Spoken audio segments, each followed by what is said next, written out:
America 47వ అధ్యక్షుడిగా ప్రమాణ స్వీకారం చేయగానే ఎగ్జిక్యూటివ్ ఆర్డర్ ద్వారా మొదటి దెబ్బ కొట్టాడు డొనాల్డ్ ట్రంప్. తాజా ఆర్డర్ ప్రకారం ఇకపై అమెరికాలో పుట్టినంత మాత్రాన వెంటనే పౌరసత్వం వచ్చేయదు. మరి ఎవరికి పుట్టగానే పౌరసత్వం వస్తుంది? ఆ వివరాలు ఇప్పుడు చూద్దాం. అమెరికన్ పౌరులకి పుట్టిన వాళ్ళకి మాత్రమే ఆటోమేటిక్గా పౌరసత్వం వస్తుంది.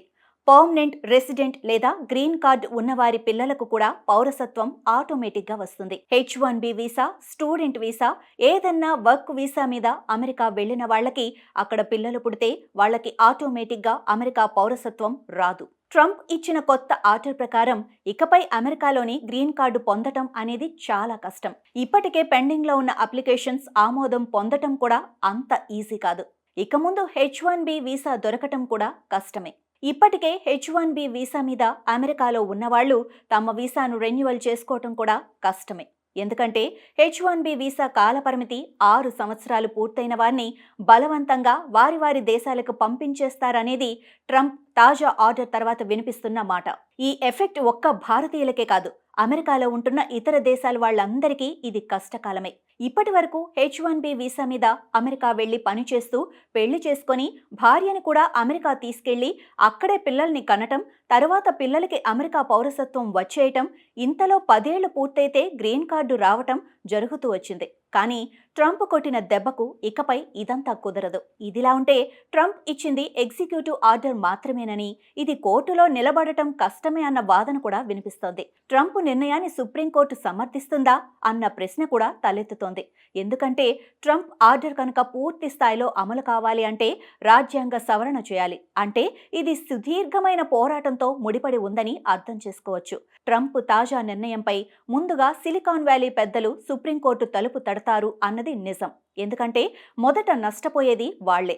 ఇక స్టూడెంట్ వీసా కోసం భారత్లోని బ్యాంకుల్లో అప్పు చేసి అమెరికాలో చదువుకుంటూ పార్ట్ టైం ఉద్యోగం చేసుకుంటూ నెట్టుకొద్దాము అనే వాళ్ళకి ఆశాభంగం తప్పదు. అంతేకాదు, ముందు అమెరికన్ యూనివర్సిటీలో చదవటం కూడా భారం కావచ్చు.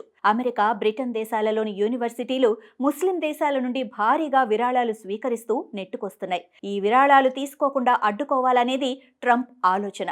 గత 2 ఏళ్లుగా అమెరికా, బ్రిటన్లోని యూనివర్సిటీ విద్యార్థులు పాలస్తీనా జెండాలు పట్టుకొని, రివర్ టు సీ అనే ప్లకార్డులు పట్టుకొని రోడ్ల మీదకి వచ్చి ఆందోళనలకి దిగిన సంగతి తెలిసిందే.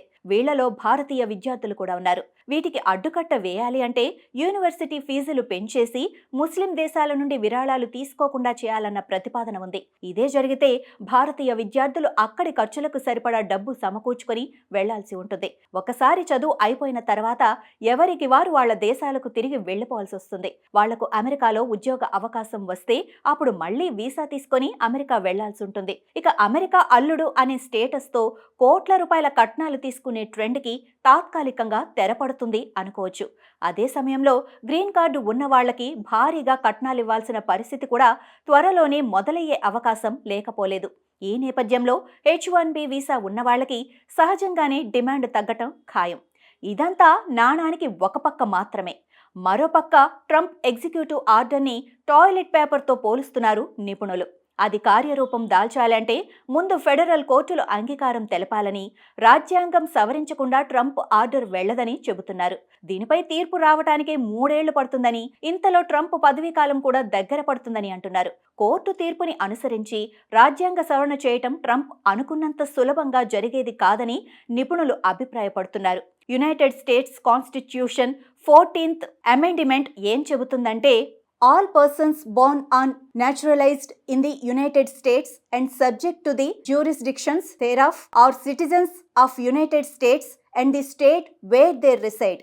ఇది అమెరికా 14వ రాజ్యాంగ సవరణలో ఉన్నది. ట్రంప్ ఆర్డర్ అమల్లోకి వచ్చేలా రాజ్యాంగ సవరణ చేద్దామని అనుకున్నా దానికి 291 మంది కాంగ్రెస్ సభ్యులతో పాటు 67 మంది సెనేటర్ల మద్దతు కావాలి. అంటే 68 మంది డెమోక్రాట్ హౌస్ సభ్యులు మరియు 23 మంది డెమోక్రాట్ సెనేటర్ల మద్దతు కావాలి. దీంతో పాటు హౌస్లో 223 మంది రిపబ్లికన్ సభ్యులు, 53 మంది రిపబ్లికన్ సెనేటర్స్ మద్దతు కూడా కావాలి. వైస్ ప్రెసిడెంట్ JD వాన్స్ కూడా ఓటింగ్లో పాల్గొనాలి. ఇవన్నీ జరిగితే తొలి మెట్టు ఎక్కినట్టు. రెండో మెట్టులో రాజ్యాంగ సవరణ కోసం 2/3 మెజారిటీ ఉండాలి. అంటే అమెరికా సంయుక్త రాష్ట్రాలలో 34 రాష్ట్రాలు సవరణకు ఒప్పుకోవాలి. వీటిలో 5 రాష్ట్రాలు డెమోక్రాట్స్ చేతిలో ఉన్నాయి. అలాంటప్పుడు సవరణ ఎలా సాధ్యం అనేది ఇక్కడ ప్రధానంగా వినిపిస్తున్న ప్రశ్న. అయితే ఈ విషయాలన్నీ ట్రంప్కి కూడా తెలుసని, తాను వాగ్దానం నెరవేర్చుకున్నాను అనిపించుకోవటానికే ఇలా ఆర్డర్ ఇచ్చాడన్న వాదన కూడా వినిపిస్తోంది. ఈ క్రమంలోనే ట్రంప్ను తెలంగాణ మాజీ సీఎం కేసీఆర్తో పోలుస్తున్నారు తెలుగు వాళ్ళు. తెలంగాణ రాగానే రామోజీ ఫిలిం సిటీని 1,00,000 నాగళ్లతో దున్నుతానన్న కేసీఆర్ ఆ తర్వాత 1,00,000 నాగళ్లు లేవు కాబట్టి దున్నలేదు అన్నట్టుగా ట్రంప్ కూడా తమకు పూర్తి మెజారిటీ ఇవ్వలేదు కాబట్టి నెరవేర్చలేకపోయాను అంటాడని పలువురు అభిప్రాయపడుతున్నారు. ఏది ఎలా ఉన్నా ప్రస్తుత వీసా ఆర్డర్ వల్ల ఎక్కువగా నష్టపోయేది భారత్ మాత్రమే అనేది వాస్తవం. దీని పరిణామాలు ముందు ముందు ఎలా ఉంటాయో తెలియాలంటే కొద్ది రోజులు ఆగాల్సిందే.